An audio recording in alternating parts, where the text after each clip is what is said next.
This is a recap of all the news so far. The first major news story is Marlon Chito Vera, coming off a 50-45 of Sean O'Malley, accuses him of greasing. You can see on Twitter, he said, "Who braid your hair, Sugar Sean? You wear grease to the bone. I wonder how much gel they use." What the hell is Chito Vera doing? First of all, there's absolutely zero evidence of this. So even if Sean did it, like, how is he going to prove it? So that's just a bad look on its own. And second of all, it doesn't even matter. It was a 100% stand-up fight. Yes, greasing is cheating, but it would really only work in the context of grappling or like jiu-jitsu, where you need to escape submission holds, get out of takedowns. He was literally just getting pieced up the whole time on the feet. How would grease help Sean O'Malley in this case? And I don't understand why he's doing this. Yeah, I get that he's coping for the loss, but this is how he's going to do it, by accusing him of cheating and ruining all his fan bases. Like, if you look at the Twitter replies for all this, it's just him getting roasted and people disliking Chito. People were still going to like Marlon even after he lost, because, you know, he seems like a good, genuine family man. He talks a little crap, but he's overall seems like a nice guy. But this is ridiculous. I don't get why he's doing this. He should just shut up. The second major storyline is Islam Makhachev said in an interview with Mike Bond on ESPN MMA that he's willing to fight Dustin Poirier in July, and Dustin Poirier has on his Twitter saying that he wants to fight Islam Makhachev. And oh my gosh, Lucas Tracy made a good video on this. In the comments, people are roasting Islam Makhachev for saying Dustin Poirier is not deserving because he got his title shot off Bobby Green. But can we use our brains here? Let's be realistic. Dustin Poirier, fantastic KO versus Benoit Saint-Denis, but Benoit is ranked number 12, man. It's not like he beat Charles Oliveira or Armand, guy in like the top 5. And then people are saying like, oh, who are you to say? Like, yeah, but 2 wrongs don't necessarily make a right in this case of someone, I guess, what you call undeserving getting a title shot. But the reality is this fight still needs to be made, though, because yeah, you could say, oh, what about Charles? What about Armand? What about Gaethje? All these guys are matched up on UFC 300 in April. So unless they're going to make a 2-month turnaround, which I doubt any of them would want to do, why not let Dustin Poirier fight in July?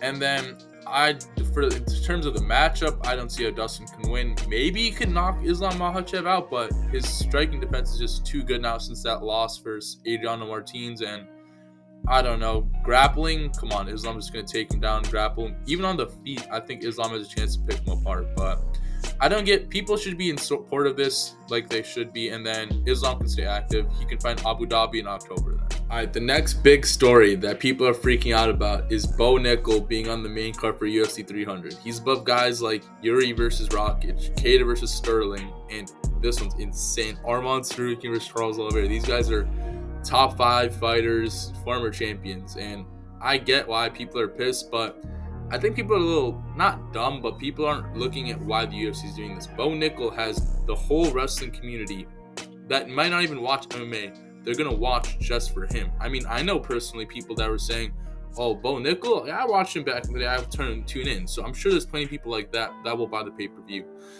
I just wish it was someone better than Cody Brundage, man. Like, if he fought Shar the Bullet, like Ikram Aliskarov, someone like Jung Young Park, that would have been nice, but I guess Cody Brundage and Bo Nickal above Charles Oliveira and Armand Sarukian.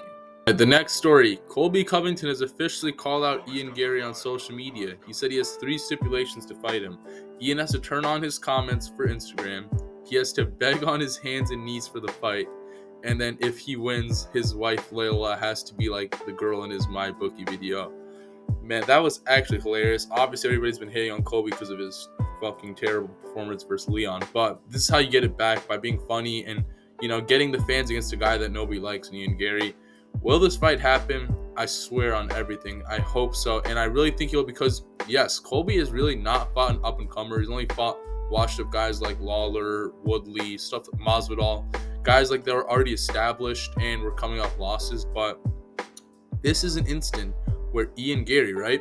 This is a guy that a lot of the fans hate, and everyone would be supporting Colby, or I guess like 90% of people would. And if he beats him, he would get back on the fans' good side. So I would hope so. I don't think this will be a fight night. This will probably be like on the pay-per-view, I don't know, maybe in a couple months. 2 big stars, Nate Diaz versus Jorge Masvidal, have been set for a boxing rematch, or I guess a rematch from the MMA match in boxing. It's going to be 10 rounds in Inglewood, California. Am I really excited about this? No, but I'll watch it, and I'm leaning toward Jorge Masvidal. Let's be real, Jake Paula, as I wrote down, was beating up Nate Diaz for like a majority of their match. Yeah, Diaz, I mean, he did okay near the end, but Masvidal was also beating up Nate Diaz before their cut. And on the feet, man, Masvidal is just so much quicker and powerful. I feel like in boxing, it actually supports Masvidal much more. He doesn't have to worry about grappling like he did with the Usman Colby fights. And Diaz, the only way he wins is if Masvidal slows down really badly in the 7th and 8th fight, and then Diaz can get some like standing TKO. But I honestly think Jorge Masvidal is going to put a whooping on him. Unfortunate news that Marvin Vettori is pulled out of his main event match with Brendan Allen, and this sucks, man. I wanted to see if Brendan Allen can maybe out-grapple Marvin Vettori. Marvin Vettori can maybe land some shots on Brendan Allen. This, I think, would have been a fun match, but now it's not going to happen. I wrote down some possible replacements as Chris Curtis, Anthony Hernandez, because they both actually beat Brendan Allen early on in his career. Ikram Al-Skirov, this would be a chance for him to, fight a top 5, top 10 guy. And then Jack Hermanson, because they're like not too far apart. I think Jack Hermanson is like number 8 or number 9. But I don't know. Are these guys going to fight in what? It's like April 6th, right? So that'd be like within a month. I don't know. So I guess he's just not going to fight. All right, the final story to talk about is that Jack Della Maddalena revealed that he broke his arm during the Gilbert Burns fight. And man, this makes him a freaking dog, man, because I guess this explains why he was throwing with less output and being a little less aggressive in the Gilbert Burns fight. But even with that broken freaking arm, yeah, you have adrenaline where you might not feel the pain as much, but it still probably hindered his performance. And he still was aggressive, throwing strikes, and then boom, hit the flying knee on Gilbert. I think the important thing to take away from this is that maybe we could have seen him versus Shavkat in like 3 months, because he didn't necessarily take a lot of damage from Burns, but if he has to have surgery for this, it might be a 6, 7, 8 month delay now for the Shavkat fight. That was my recap of all the recent major MMA news. If you have any reactions, please let me know down below. If you like watching, please like and subscribe. Thank you.